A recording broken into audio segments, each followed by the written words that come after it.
Olá, eu sou o professor Ricardo Ribas e hoje eu trago um vídeo importantíssimo para quem vai atuar com a nova lei de licitações e precisa saber o que é o estudo técnico preliminar e, pior, né?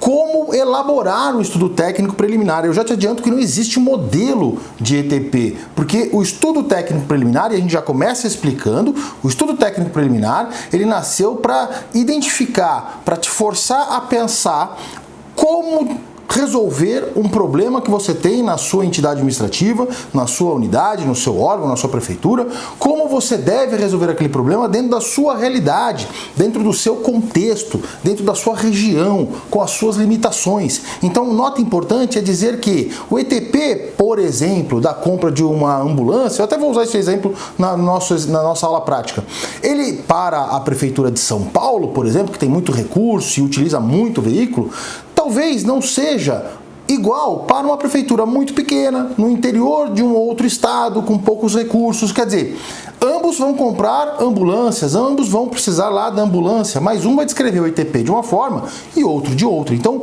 já tira da cabeça essa ideia de tentar achar modelo de ETP. Eu sempre aviso isso nos meus cursos. E antes da gente começar, então, o item 1 do nosso ETP, como resolver, como elaborar o nosso estudo técnico preliminar na nova lei de licitações, eu vou te pedir o que você já sabe. Se inscreve no meu canal, ativa o sininho, né? Compartilha esse vídeo com os teus colegas. Se você gostar desse vídeo, deixa nos comentários o que é a parte 2 dele pra gente terminar. Hoje eu não vou falar todo o ETP, é um vídeo muito grande, é um assunto muito grande, então eu resolvi dividir em 2 vídeos, só que o segundo eu só vou gravar se vocês gostarem do primeiro. Óbvio, senão a gente muda de assunto. Então já deixa no comentário, eu quero a parte 2, eu quero o vídeo 2, e aí eu vou gravar aí ainda este mês para que vocês possam ter toda a aula completa. Como é que eu elaboro um ETP? Bom, vamos voltar àquilo que eu falei primeiro. A primeira ideia que a gente tem que ter é o ETP o estudo técnico preliminar vai analisar uma necessidade sua diante da sua realidade. O item 1 que a gente vai encontrar lá no artigo 18, parágrafo 1º, é o item 1 do nosso ETP, é descrição da necessidade da contratação considerando o problema a ser resolvido sob a perspectiva do interesse público. O que eu tenho que falar neste item? O que eu tenho que escrever neste item? Eu tenho que dizer qual é o objeto que eu quero contratar? Não é agora.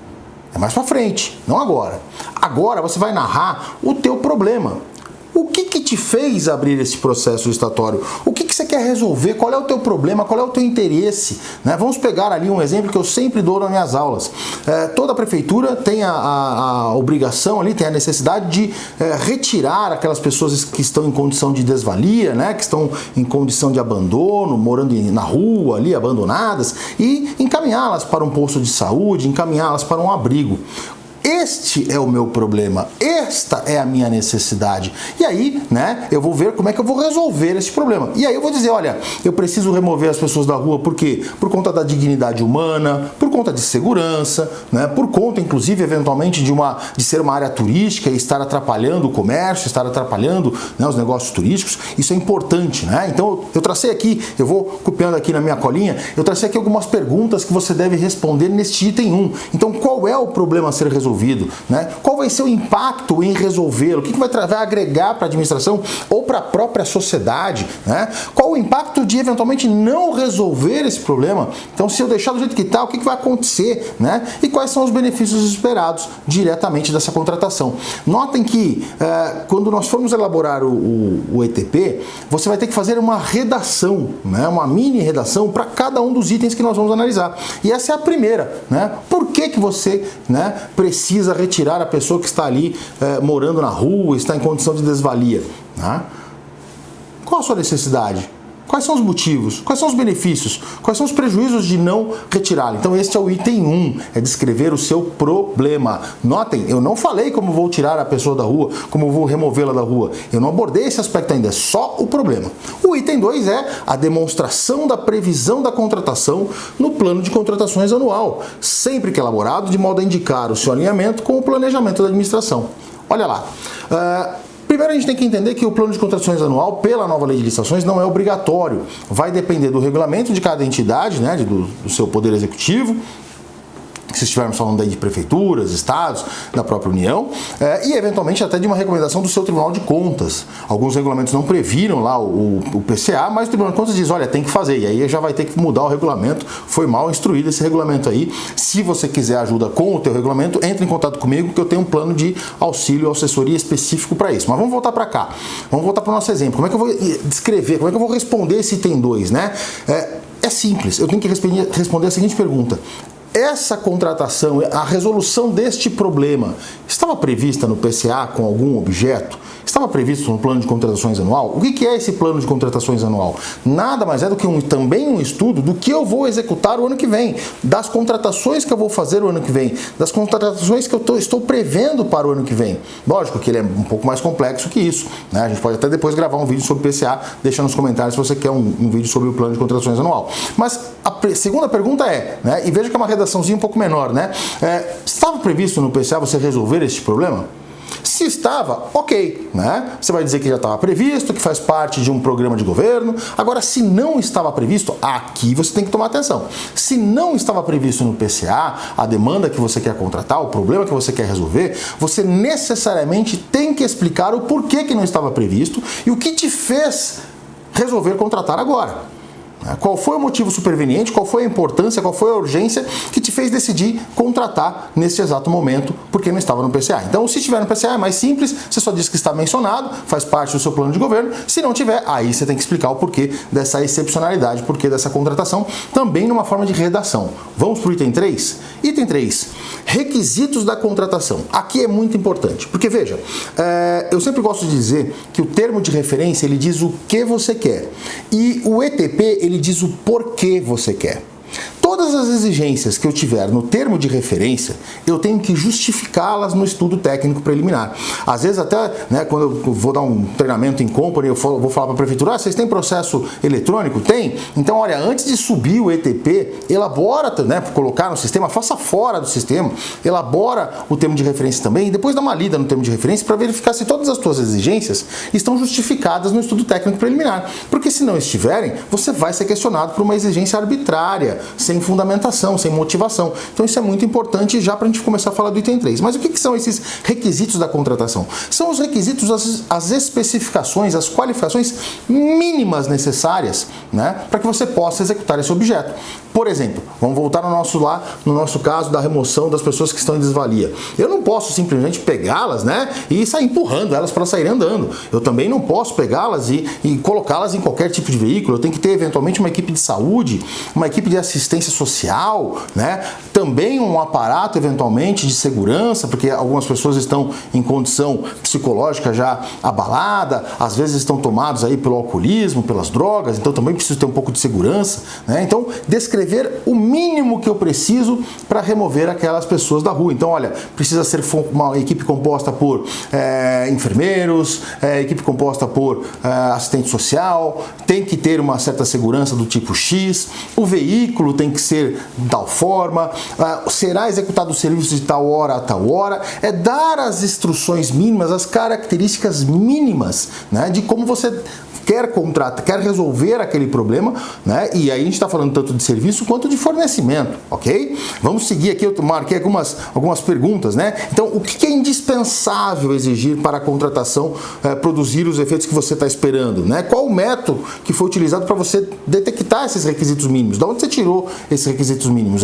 Lembre que não existe na administração a vontade subjetiva. Sempre a decisão tem que ser pautada com um aspecto objetivo. Então, técnico, matemático ou financeiro. Então, qual foi o aspecto técnico que está dizendo para você, olha, você tem que remover as pessoas ali, né, com o auxílio de enfermeiros, com assistência social, com segurança, num veículo apropriado, né? Foram observados eventualmente, às vezes é a produção de um equipamento, é uma reforma, é uma obra, você se preocupou em exigir aqui como requisito mínimo critérios de sustentabilidade, né? Eu posso eventualmente, um ponto importante, né? Eu posso eventualmente exigir do meu edital o uso de mão de obra local, de insumos locais, matérias-primas locais, tudo isso vai entrar neste item. Então, quais são os requisitos mínimos de contratação? Quais são as características mínimas dessa contratação? Toma cuidado, porque o que você colocar aqui vai instruir a descrição do objeto lá no termo de referência. E, eventualmente, você pode criar uma restrição, né, à competitividade, você pode criar até um direcionamento, dependendo da exigência ou do requisito que você disser. Vamos imaginar, né, que você, determinado serviço, diz que a pessoa tem que ter um nível de graduação X. Poxa, você está excluindo todos os outros, né? Você diz que o equipamento tem que ter uma velocidade de processamento Y. Você está excluindo todos os outros. Então, por que essa velocidade? É importante que neste item de requisitos, você não só indique os requisitos que você quer, os requisitos que você vai exigir, os requisitos mínimos que você vai exigir, mas que também você justifique. Lembre, o TR diz o quê? O ETP diz por quê. Então não basta só dizer o que, isso é função do termo de referência. Eu quero saber o porquê. Por que você exigiu que o fornecimento, ou está exigindo que o fornecimento seja em 5 dias? Por que você está exigindo que o medicamento seja entregue em 24 horas? Por que você está exigindo que a construção se dê em tantos meses? Os porquês de definição de prazos, embalagens, locais, restrições, qualificações técnicas profissionais, operacionais, descritivos de qualidade do objeto, tudo isso vai entrar aqui. Ok? Este é um texto mais longo, até porque você vai descrever todos os requisitos mínimos, é um texto bem mais longo. Faça com cuidado. E aí nós vamos para o próximo item, o item 4. Estimativas das quantidades para a contratação, acompanhadas da memória de cálculo e dos documentos que lhes dão suporte, que considerem interdependências com outras contratações de modo a possibilitar a economia de escala. Vamos resumir? Quantidade. Quanto você quer contratar desse serviço? Quantos equipamentos? Quantas horas de serviço? Quantas unidades desse produto? Da onde você tirou este número? Qual é a sua base de cálculo? Qual foi a sua racional de cálculo? E aí, senhores, eu sempre indico nos meus cursos o quê? Olhe para trás, veja o que você já consumiu, né? Veja o seu histórico passado. Então, olha, estou escrevendo no meu TP, né? De janeiro a outubro de 2023 foram consumidos, né, 10 mil unidades por mês desse remédio, desse produto, enfim, né, o que recomenda, né, o que demonstra um consumo médio de 1.000 unidades por mês.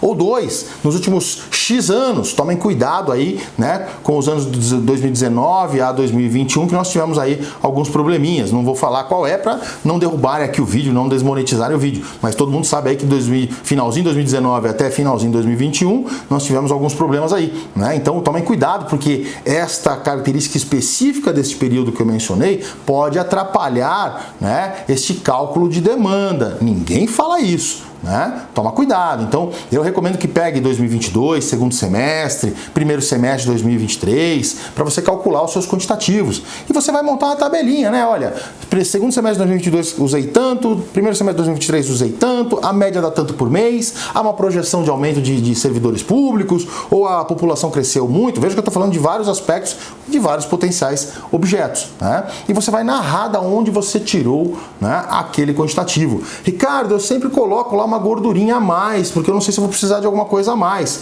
Tudo bem, não tem problema, desde que você justifique o cálculo dessa gordurinha, né? Da onde você tirou esse número? Eu fui dar um curso uma vez que a pessoa falou para mim, não, eu ponho 30% a mais. 30% a mais é muito. Imagina, eu, você e mais um amigo seu. Um de nós três, né, vai ficar milionário. Olha que bom, os outros dois não vai. É muito? É muito. Né? Então veja que você tem que justificar também essa gordurinha. Então, como é que eu faço para justificar esse plus a mais que eu coloco nos meus quantitativos eventualmente, né? Eu vou dizer, olha, eu tive uma oscilação de consumo, né, do segundo semestre de 2022 para o primeiro semestre de 2023, né? Nós tivemos aí situações extraordinárias. Então veja, em tal mês teve um consumo de 500 unidades, em outro mês teve um consumo de 2.000 unidades, né? Eventualmente faltou no exercício passado quantitativo, né? Então tudo isso tem que ser abordado para você definir, né, o seu, esse plus, né? E se eventualmente a gente está falando de um quantitativo que você não tem certeza, né, de um quantitativo que você realmente tem uma demanda oscilante, é aqui que você já vai identificar que precisa ser feito o quê? pela via do registro de preços. Lembrando que a gente tem registro de preços por dispensa, inexigibilidade e licitação. Quem não sabe sobre isso, volta lá no meu canal, tem vários vídeos sobre isso. Tem, acho que se não me engano, até uma playlist específica sobre registro de preço. Tá? Então, aqui eu vou descrever os quantitativos e o mais importante aqui qual é? Demonstrar a racional de cálculo, da onde você tirou o número, inclusive desse plus a mais, ok? Vamos para o próximo item.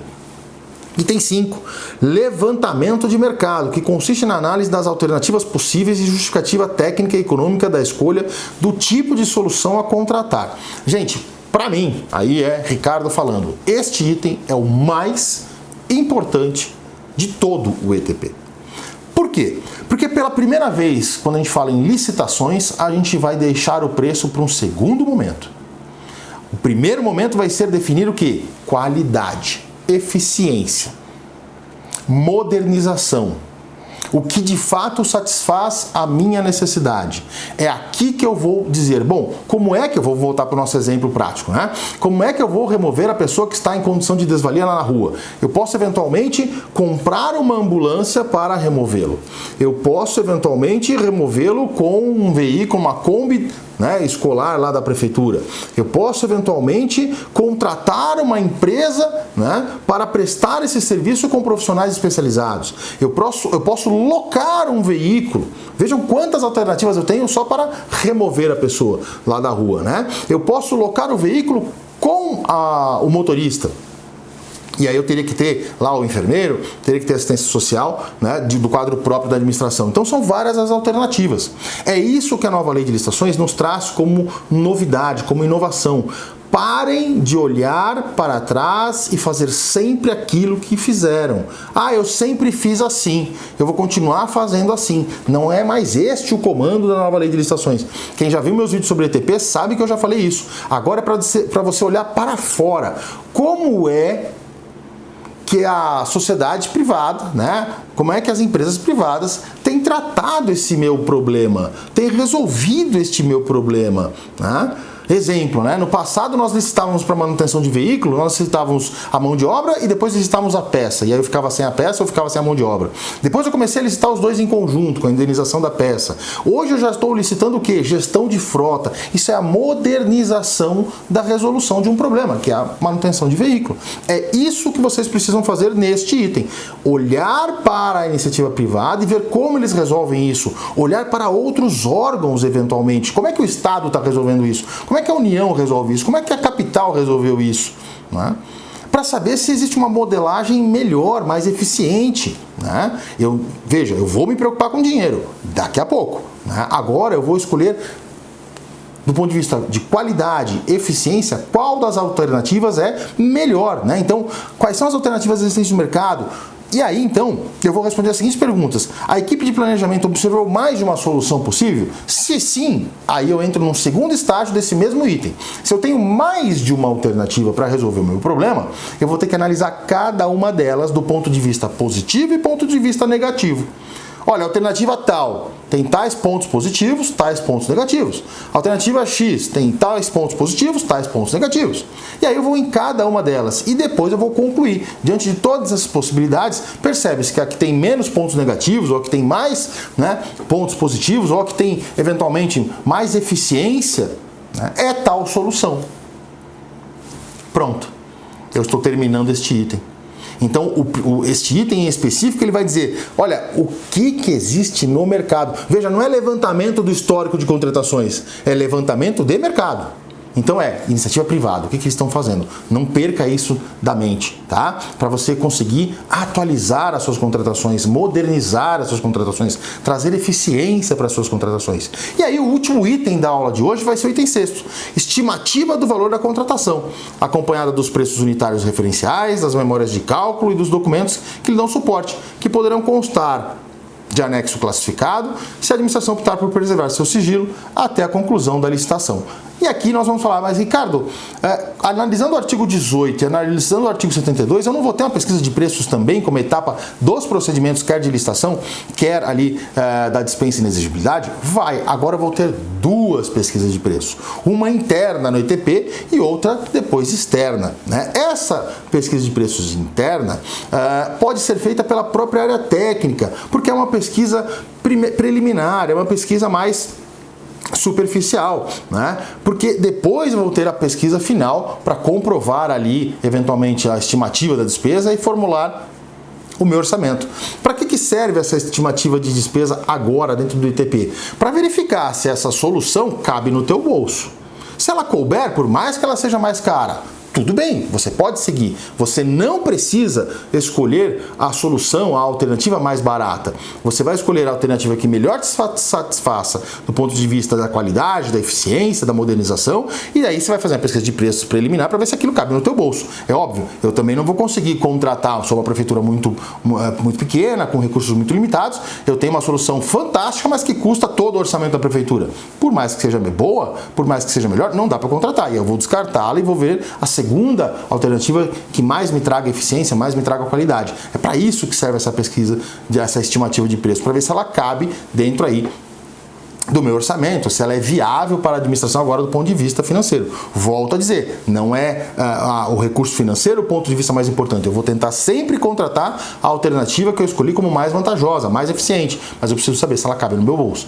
E é para isso que serve este item. Depois eu faço a pesquisa de preço final para, de fato, fixar o meu orçamento e emitir lá a minha nota de reserva e seguir para o procedimento de contratação direta ou para a licitação, ok? Agora, não é porque é uma pesquisa de preços preliminar que pode ser feita nas coxas, que pode ser feita de qualquer jeito. Não, você preferencialmente deve seguir o artigo 23 lá da nova lei de licitações, que traz as fontes de preços, né? Então, bancos de preços, você pode eventualmente ter tabelas oficiais de preços, se a gente estiver falando de obra, serviço de engenharia, né? Você pode eventualmente consultar preços na internet, você pode cotar com o fornecedor, cuidado com o inciso 4º do artigo 23, ele tem aí um problemão, quem não viu meus vídeos no YouTube volta lá para ver, né? E pode eventualmente aí compor um banco de preços para chegar, olha, a média é isso. Um ponto importante do ETP é que nessa fase de escolha das alternativas, né, identificação das alternativas de contratação, levantamento de mercado, junto com essa de preços, é possível consultar a iniciativa privada. Você não precisa simplesmente fazer de forma unilateral. Você pode questionar as empresas sobre como é que é essa tecnologia, como é que você trabalha, né?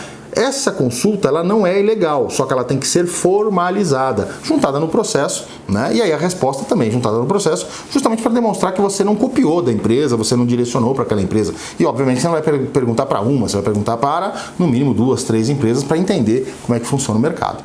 Estes são os 6 primeiros itens do nosso ETP, né? Se você gostou desse vídeo, eu vou pedir para você dar o seu like, ativar o sininho, né? Se inscrever no canal, compartilha com o seu colega, com o seu chefe, né? Compartilha, né? E aí então deixa nos comentários, eu só vou gravar o segundo vídeo se tiver nos comentários, eu quero a aula 2.